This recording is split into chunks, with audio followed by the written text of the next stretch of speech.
Well, Eileen Ordway is with us today, and she's with the Laguna Woods Library. And good morning. Thanks for joining us today. How are you, Paul? Great, thank you. Library is always a busy place to be. I know we did a couple segments over there. It seemed like that front door is pretty busy. Yeah, we actually did some statistics, and last year over 44,000 people signed our visitor log. Wow. Yeah, that's we're quite thrilled a few. to death. That's great. Yes. Are you still looking? I know every once in a while you look for volunteers that will help you out there and check people in. Yes, we're always looking for people who would be interested in helping us out.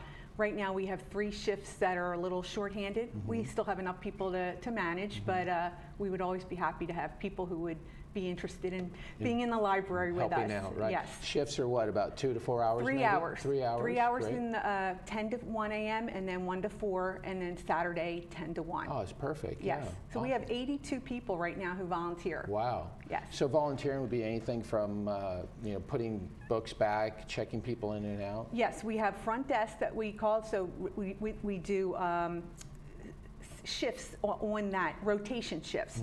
So they check in, they greet, check out, put books back on the shelf, or make sure the books are in order. Right. And we also have back office people who, if we get donations, they get them in our catalog, or they label them and put them on the shelves. We get hundreds of paperback donations every week. It's really hard to keep up with. So. Right.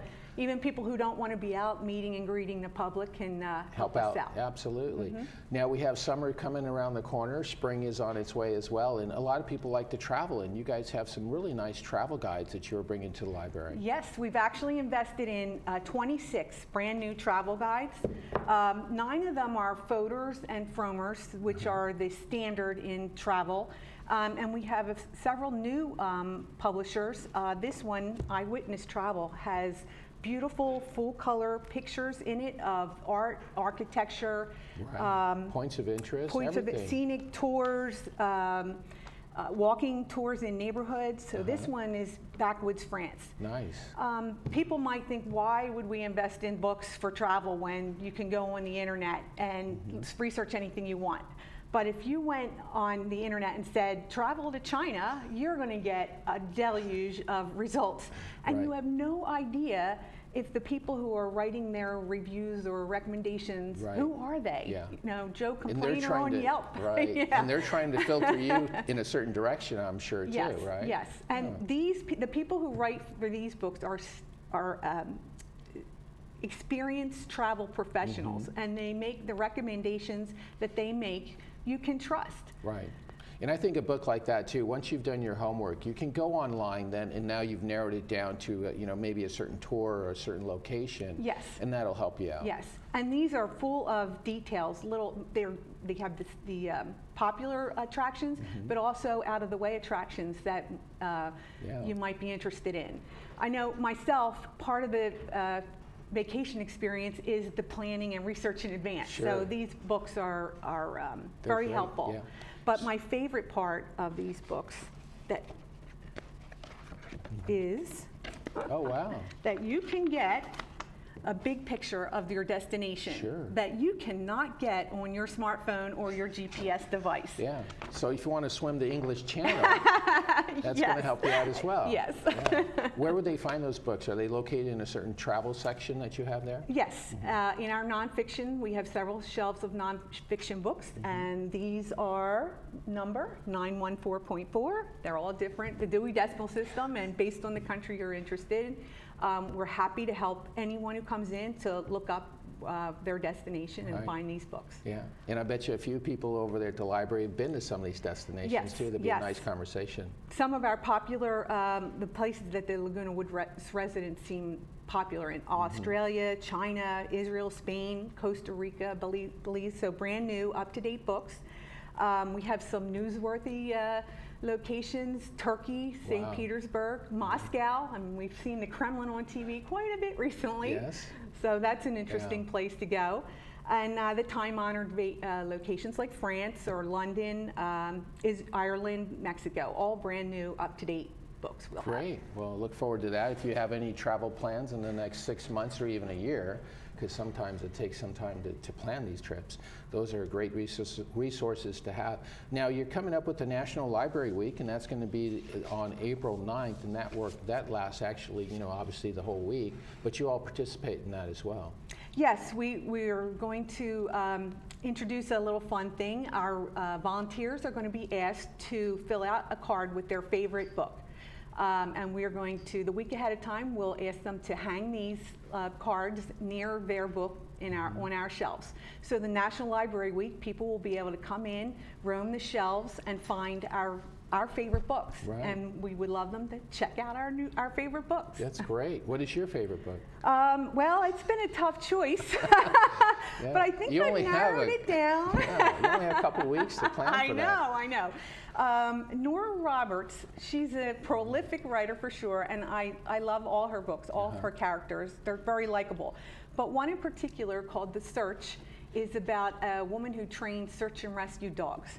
And I'm not even a dog person, and I don't have a pet, but I love these books. It makes me want to have a dog. Oh, I've wow. read it 3 times, and I've actually even purchased a couple of them to give to my family who are dog lovers. That's nice. So that's Yeah. one I'm probably going to mark. So the National Library Week, that obviously encompasses the Orange County Library and all the libraries throughout the country. Do you all have participate in some way, or are you kind of only doing your own thing? We do our own Okay. thing. Yes. Yeah. Okay. Now you have new mystery and nonfiction books coming too, and you have a book club that's been selecting their books for the year, and new members are always welcome for that. Absolutely. Actually, they met just 2 or 3 weeks ago. They selected the books that they're going to read for the rest of this year, and tomorrow night is their first discussion. It's going to be the selections they've made are, one, true crime, which is a mixture of nonfiction and mystery. That's The Spider and the Fly. But they selected 4 mysteries and 5 nonfiction books. And in August, actually, they're reading The Man Without a Face, Vladimir Putin, which again, very much in the news nowadays. Yeah. And for news junkies like me, we also have several other news-related books.